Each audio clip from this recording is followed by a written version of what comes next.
Order! Order! You are an incorrigible delinquent at times. Behave yourself, man!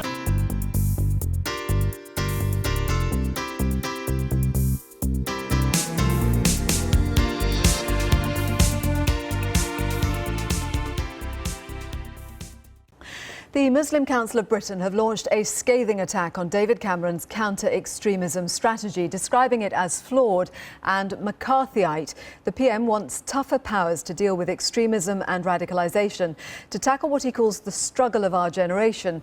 Powers would include greater scope for taking away children's passports and a bar on convicted terrorists working with children and vulnerable people. Our political guru, Norman Smith, is here. So tell us more about what he wants and the reaction, Norman. Well, very interesting. We've just had a statement through from the Muslim Council for Britain, which is the largest sort of Muslim umbrella group, who represents something like 500 different organisations, and they have launched a coruscating attack on David Cameron's big counter-extremism strategy. This is his moment when David Cameron sets out his plan for tackling what he calls the defining generational struggle we face, what Theresa May this morning called an unprecedented struggle. Well, the Muslim Council for Britain this morning have described it as McCarthyite.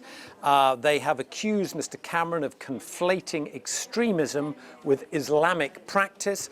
They warn it will be counterproductive. They question whether there are extremist mosques, whether things actually exist. Now, why this matters so much is the kind of linchpin to the whole Cameron strategy is to try and woo mainstream, moderate Muslim opinion, to get them on board. But here you have the Muslim Council for Britain, which basically is mainstream, moderate Muslim opinion, saying, no, this is all wrong. You're painting all Muslims as potential terrorists. So let me just talk you first of all through what the Cameron counter-extremism strategy is. It's just been released. We're going through it now.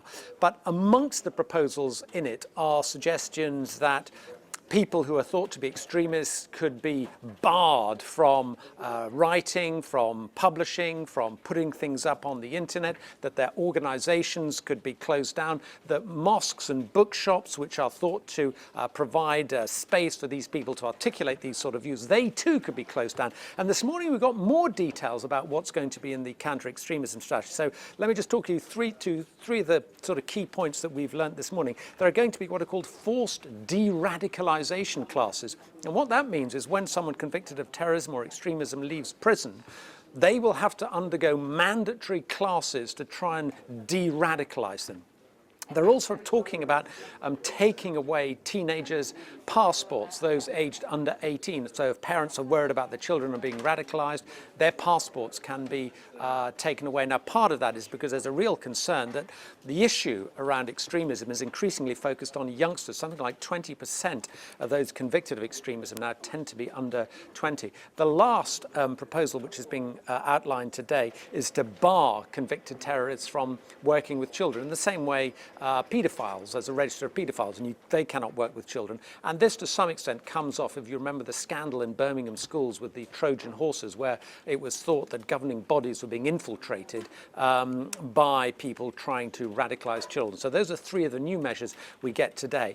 And this morning, the Home Secretary, Theresa May, has been talking a bit more about it, but she was asked, really, the measures that you've already got in place, how much effect are they having, and how many passports have already been taken away from children? And this is what she said.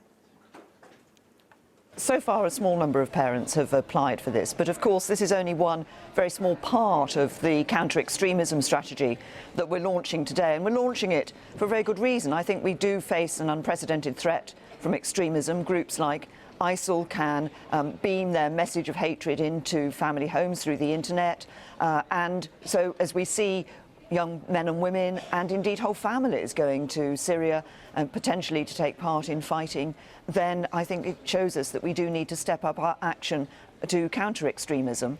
But we also seen, of course, last week that there have been significant rises in recorded and reported hate crime, and what the counter-extremism strategy makes clear is that we're dealing with extremism across the board, because not all the harms of extremism are about terrorism. There are other harms too, and we need to deal with the neo-Nazis who are also spreading a message of hatred and division.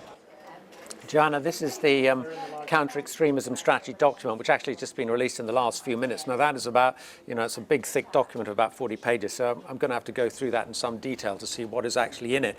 But alongside that today, I expect what you will hear from the Prime Minister and the Home Secretary is also confirmation that they plan to press ahead with the so-called Snoopers Charter. You remember under the coalition, they tried and the Liberal Democrats said absolutely no way. This would basically give the police and security services more access to all our data, our emails, our text messages, everything.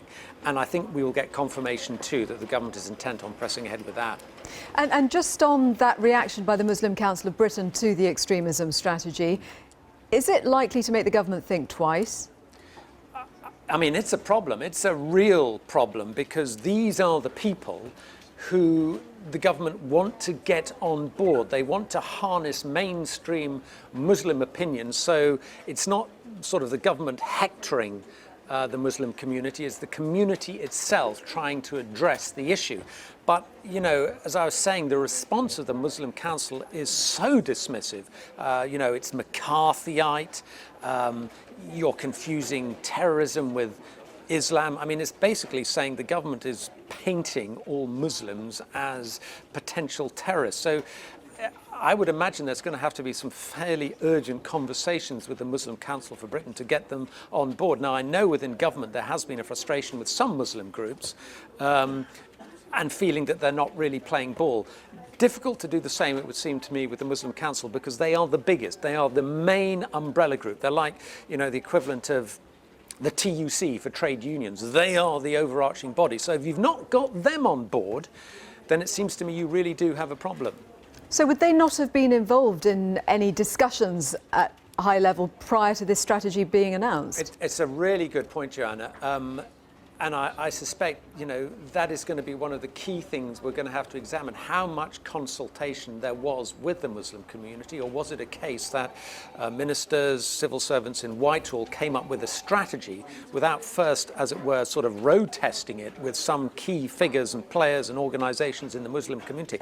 I mean, I suspect the Muslim community must have been, or the Muslim Council must have been slightly out of the loop, because otherwise it's hard to see why on earth they would have come out with such a damning response. Thank you, Norman.